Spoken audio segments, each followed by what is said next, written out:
Good morning. જય Shri Krishna dear students. આપણે first chapter પૂરું કરીએ છીએ અને હવે સેકન્ડ ચેપ્ટરની શરૂઆત કરીએ છીએ. સેકન્ડ ચેપ્ટરની શરૂઆત કરીએ પહેલાં જે ક્વેશ્ચન નંબર 34 હતો એની અંદર મારી ભૂલ થઈ છે ઇન્ટરેસ્ટ કેલ્ક્યુલેટ કરવામાં. એ રેક્ટિફાઈ કરીને પાછું તમને હું સોલ્યુશન મોકલી આપી છે. પછી જરાક પાછું જોઈ લેજો. અને બીજી ખાસ વાત કે મને 2 કે 3 જણાના જ હોમવર્ક જે મળ્યા છે, બીજાના મળ્યા નથી. અને આજે ગુરુવાર છે, આજે સાંજ સુધીમાં મારે કમ્પલસરી જોઈએ. બરાબર? ખોટું તો ખોટું અમારે જોઈએ. ધ્યાન રાખીને આજે સાંજ સુધીમાં ફરજિયાત મોકલી આપ્યું. સેકન્ડ ચેપ્ટર સ્ટાર્ટ કરીએ. Final accounts of partnership form. 11th માર્ક્સનું એનું વેટેજ છે.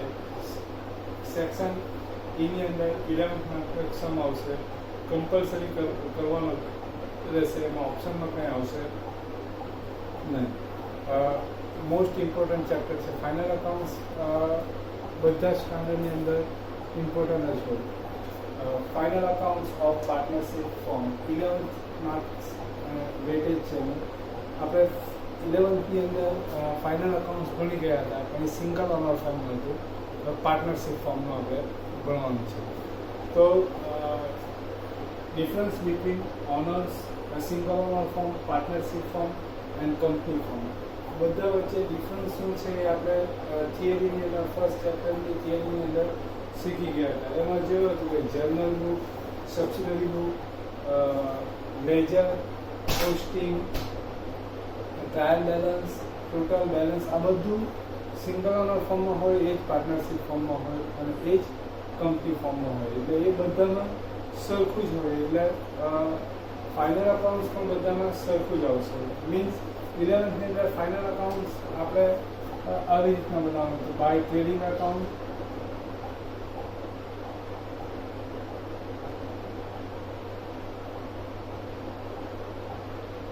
profit and loss account, and balance sheet.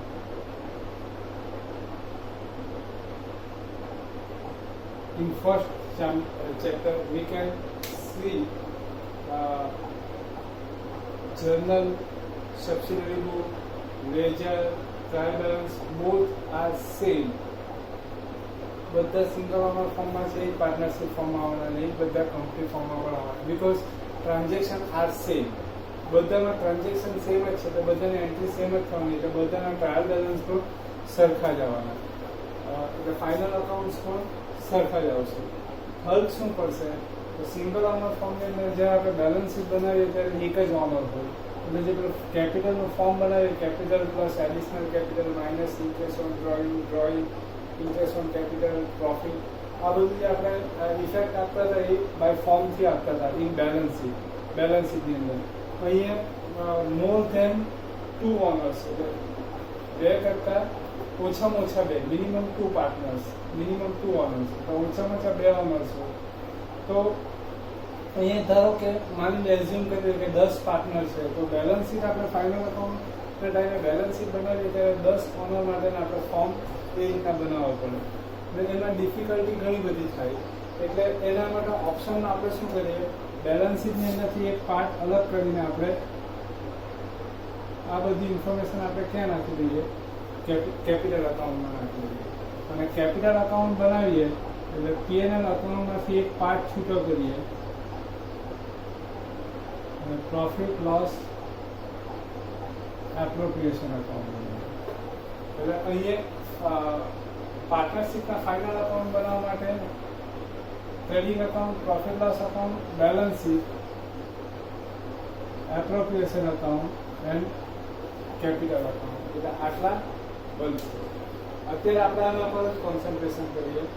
આ બનાવવા માટે trading account, profit loss, balance sheet એ બનાવવા માટે જે બેઝ પર આપણે 11thની અંદર બનાવતા હતા એ જ બેઝ પર અહીંયા પણ આપણે બનાવશું. એટલે અત્યારે આપણે આના પર કોન્સન્ટ્રેશન કરીએ. આ શું કામ બનાવવાના છે એ તો તમે જોઈ લીધું.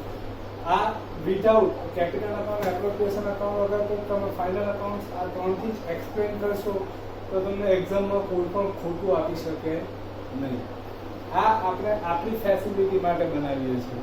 જે તમને બતાવ્યું હતું કે પ્રોબ્લેમ થાય એટલા માટે આપણે ફર્સ્ટ ચેપ્ટરની અંદર આ ફાઇનલ અકાઉન્ટ્સ એટલે આ ચેપ્ટરના ટાઈમે પ્રોબ્લેમ થાય બેલેન્સ શીટ બનાવવામાં કે એમાં તેમાં એટલા માટે આપણે ફર્સ્ટ ચેપ્ટર ભણી ગયા એટલે આપણે પેલું નામ આપેલું હતું તમને ખ્યાલ હોય તો એકદમ બેસિક પસંદ સગવડિયું ચેપ્ટર તો એટલા માટે આપણે ફર્સ્ટ ચેપ્ટર ભણી ગયા જેમાં કેપિટલ અકાઉન્ટ અને એપ્રોપ્રિએશન અકાઉન્ટ કેવી રીતના બનાવવાનું એ શીખી ગયા. ફાઇનલ અકાઉન્ટ આપણે આ ત્રણ પર જ અત્યારે ફોકસ કરીએ.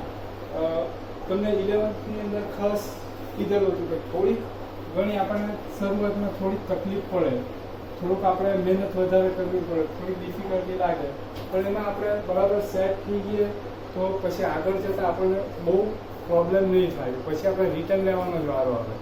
તો 11th ની અંદર આપણે આ બધું ભણી ગયેલા હતા. જો ત્યારે આપણે ગોખેલું હોય તો અત્યારે ફરી પાછું આપણે એને ગોખીને પાછું તૈયાર કરવું પડે. આમાં જે બીજું નવું આવતું હોય એ એડ કરવું પડે, તો એમાં કન્ફ્યુઝન ઘણું બધું થાય. એના કરતાં બેટર એ કે આપણે 11th ની અંદર આપણે શીખેલા છે trading account, P&L account, balance sheet આપણે જાતે કેવી રીતના જનરેટ કરવાનું એ શીખેલા છે, એટલે હવે આપણને પ્રોબ્લેમ નહીં થશે.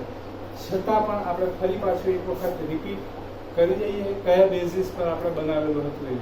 એટલે જે 11thમાં કોઈ ધ્યાન નહીં આપ્યું હોય અથવા તો કાચું હોય તો એ ફરી પાછું એકદમ કોન્ક્રીટ થઈ જશે. તો અત્યારે સમય પણ છે આપણી પાસે, તમારી પાસે ટાઈમ છે, તો ખાસ ફરી પાછું તમને કહું કે જે તમને કહેવામાં આવે એ બધું જ ધ્યાનથી કરતા રહેજો. Types of account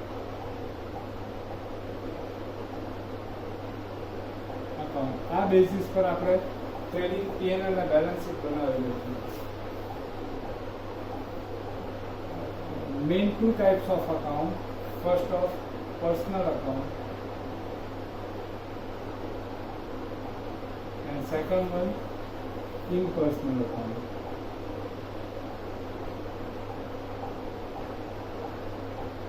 There are two types of impersonal account.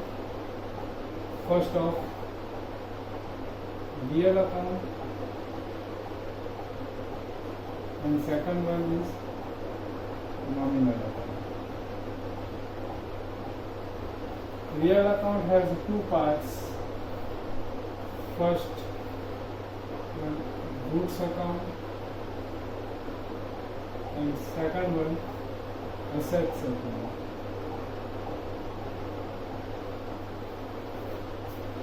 આવું આપણે 11th ની અંદર જોઈ ગયા હતા. ફરી પાછું આપણે કેવી રીતના આઈડેન્ટિફાઈ કરવાનું એનું ડેફિનેશન કહી દો. ઇન પર્સનલ અકાઉન્ટ એટલે પર્સનલ અકાઉન્ટની અંદર legal person, live person, receivable amount, payable amount આ જે ઇન્ડિકેટ કરતા હશે એ બધા અકાઉન્ટ પર્સનલ અકાઉન્ટની અંદર આવશે. ફરી પાછું પર્સનલ અકાઉન્ટની અંદર શું આવશે? Legal person, live person, receivable, payable જે ઇન્ડિકેટ કરતા હશે એ બધા પર્સનલ અકાઉન્ટની અંદર આવશે. એ સિવાયના જે બધા એ impersonal account. For example Mohanbhai live person, bank of Baroda legal person, outstanding salary, payable, receivable interest, receivable interest એટલે એ પણ receivable એ બધા both are personal account included in personal account. Capital, drawing all are included in personal account.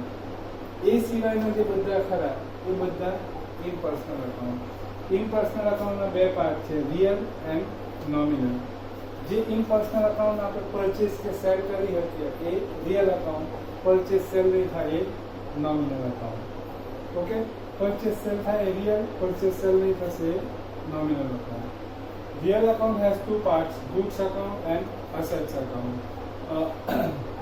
જે real account છે એની અંદર આપણે goods word match થાય એ goods account, goods word match નહીં થાય એ assets account.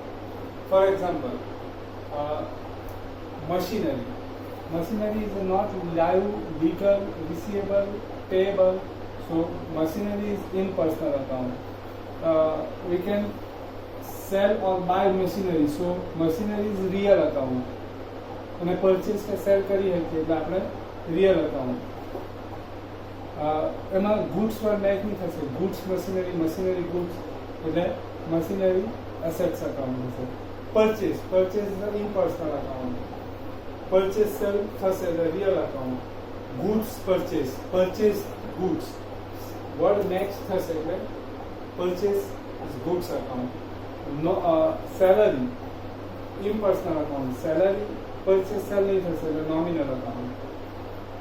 Wages impersonal account, purchase sale નહીં થશે એટલે નોમિનલ અકાઉન્ટ.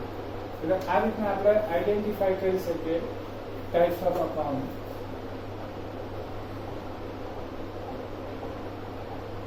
પર્સનલ અકાઉન્ટ બધી ઇન્ફોર્મેશન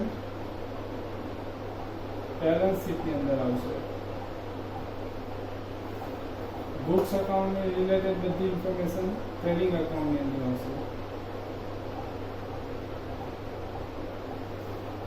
અસેટ્સ અકાઉન્ટની બધી ઇન્ફોર્મેશન બેલેન્સ શીટમાં આવશે.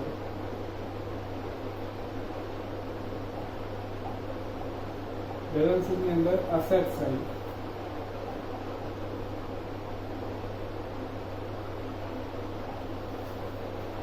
Nominal account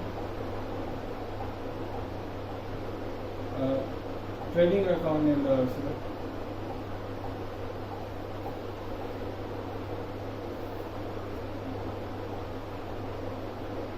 trading account and profit loss account.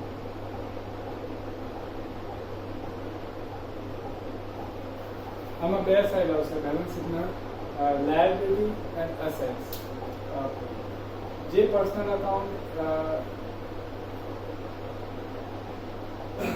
Payable હોય,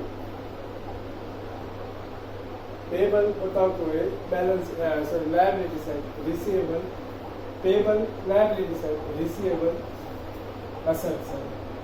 ટ્રેડિંગ અકાઉન્ટમાં બે સાઈડ આવશે, ડેબિટ ક્રેડિટ. ગુડ્સ ઇન થાય ડેબિટ સાઈડ, આઉટ થાય તો ક્રેડિટ સાઈડ. અસેટ અકાઉન્ટ બધી ઇન્ફોર્મેશન બેલેન્સ શીટમાં અસેટ સાઈડ આવશે. Nominal account information trading account અને પ્રોફિટ લોસ અકાઉન્ટની અંદર આવશે. હવે કઈ ઇન્ફોર્મેશન પ્રોફિટ લોસમાં અને કઈ ટ્રેડિંગમાં? તો પ્રોફિટ લોસમાં કઈ ઇન્ફોર્મેશન આવે? એક્સપેન્સ. ટ્રેડિંગ અકાઉન્ટ અને પીએનએલ અકાઉન્ટમાં કઈ ઇન્ફોર્મેશન આવે? એક્સપેન્સ ને ઇન્કમ. તો પહેલા એક્સપેન્સ જોઈએ. તો બિફોર પ્રોડક્શન પહેલાના જે એક્સપેન્સ છે એ બધા ટ્રેડિંગ અકાઉન્ટમાં આવશે. એક્સપેન્સ ઓફ આફ્ટર પ્રોડક્શન પછીના જે એક્સપેન્સ છે એ બધા પ્રોફિટ લોસ અકાઉન્ટની અંદર આવશે. ઇન્કમ જેટલી છે એ બધી પ્રોફિટ લોસ અકાઉન્ટની અંદર આવશે. ઓકે, તો આ થયું. હવે આપણે પહેલાં 2-3 દિવસો 2-3 લેક્ચર આપણે 11th પાછું રિપીટ કરી દઈએ, એટલે કે ટાઈપ્સ ઓફ અકાઉન્ટ પર આપણે ફોકસ કરીએ. આ બધી આની કઈ રીતે આઈડેન્ટિફાઈ કરવાનું એ બધું આ લેક્ચરની અંદર તમને એકદમ સિમ્પલ લેંગ્વેજની અંદર કીધું છે. તો ખાસ 2-3 વખત વિડીયો રિપીટ કરીને જોઈએ તો લખી લેજો. પાછું 11th નોટ નહીં રાખેલ હોય તો પાછું લખી લેજો અને પાછું આપણે આના પર ફોકસ કરીએ અને પાછું આપણે એકદમ મજબૂત કરી દઈએ. જેટલું ટાઈપ્સ ઓફ અકાઉન્ટ આપણને ઓળખતા આવડશે તેટલું એડવાન્ટેજ આપણને વધારે રહેશે. આપણે ફરી પાછું એક વખત આ વર્ષે ફરી પાછું આપણે પેલી 100 પાનાની નોટ બનાવીએ.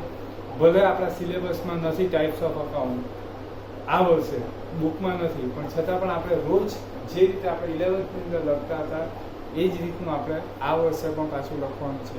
એટલે સપોઝ હું લેક્ચરમાં કદાચ ભૂલી જાઉં તો ગ્રુપ પર મેસેજ લખીને પણ જરાક રોજ 5 અકાઉન્ટ્સ લખવાનો ટ્રાય આપણે કરીશું. રોજ લખવાના, જેટલું લખો.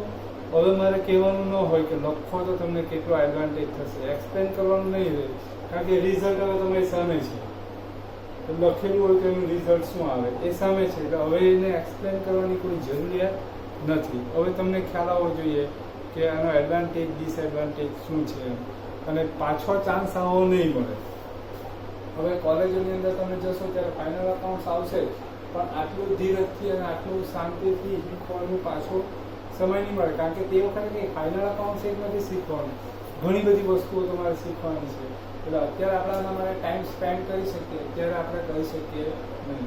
એટલે એમ જોવા જઈએ તો છેલ્લો ચાન્સ છે આ. તો 100 પાનાની નોટ બનાવી દેજો અને જ્યારે ફિઝિકલ આપણે મળીશું ત્યારે ફરી પાછા આપણે ચેક કરીશું.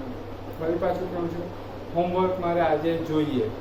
હોમવર્ક આજે સાંજ સુધીમાં મને મળી જવું જોઈએ. It is compulsory. ઓકે, આ લખી લઉં અને પછી કાલથી આપણે સમ સ્ટાર્ટ કરીએ. પણ પહેલાં ટ્રેડિંગ એકાઉન્ટ ટ્રાયલ બેલેન્સ પર ફોકસ કરીએ, પછી આપણે 11થી જેમ ધીરે ધીરે એડજસ્ટમેન્ટ લેતા જઈએ. Okay, thank you very much.